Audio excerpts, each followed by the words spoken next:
పిల్లగా అరరేయో పిల్లగా అమ్మో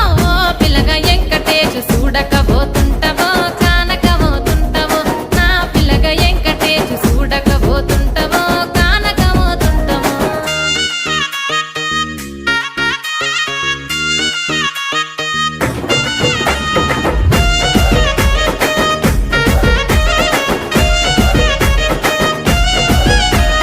మన ఊరిలో నన్ను మించే అందమెవరికున్నదో అందగత్తె నేను రో ఆస్తి పాస్తులెన్ని ఉన్న నిన్నే కోరుకు